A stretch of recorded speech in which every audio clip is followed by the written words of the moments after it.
A group of UPFA MPs says that the no-confidence motion bearing the signatures of 113 MPs will be submitted to the Speaker swiftly.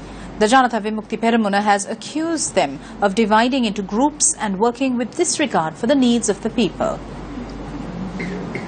While a special sitting of Parliament was convened yesterday to secure approval for the 3 civil society representatives for the Constitutional Council established by the 19th Amendment, the House was adjourned without the matter being debated. While the opposition raised primary objections to the nominees, it also voiced its displeasure over the nomination of 2 ministers. Meanwhile, UPFA MPs who had been meeting at the Abhayarama till now addressed the media at the opposition leader's office today. We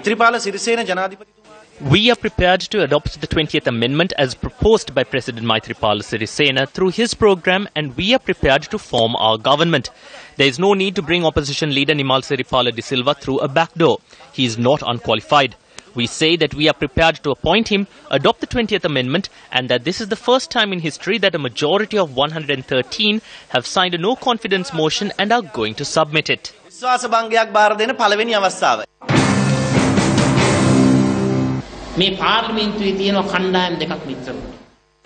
My friends, there are 2 groups in Parliament. One is the group that supports good governance. There is another group that prefers a kleptocracy. It is the section that favours kleptocracy that says it is all right to postpone the appointment of the Constitutional Council. They are trying to take as much time as possible to sabotage the principles of good governance and to rule the judiciary and police of this country. It is not the 6.2 million that is raising a voice today. It is the defeated 5.8 million. What sort of joke is this? How shameful is it for the country? I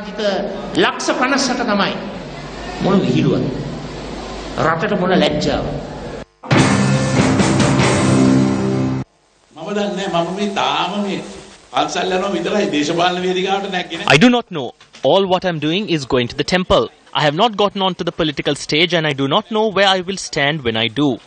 They are trying to force me onto the stage. I am staying with much difficulty escaping these people. This is an amazing fear.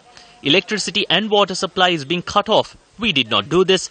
I pray that anger, hatred and jealousy be eradicated from the minds of the leaders and that a true era of compassion dawns.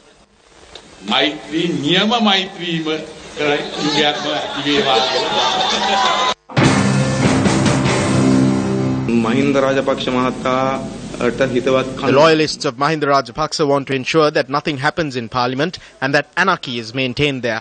They think that the background needed for them to take over some sort of power will only be created through this anarchy. The SLFP is making calculations. The party is split and they want to see how they can rescue it.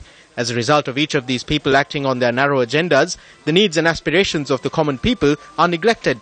We say that there is something Mahinda Rajapaksa should do before preaching Maitri to others.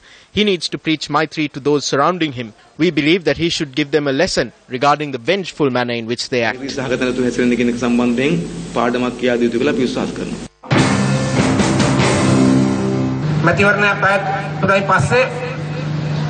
Once an election is held, the UNP and the SLFP will govern this country together for 15 to 20 years. Do not have any doubts about this. President Maithripala Sirisena and Prime Minister Ranil Wickremesinghe will join the hands of the UNP and the SLFP after the next election and hope to govern this country for several years to come.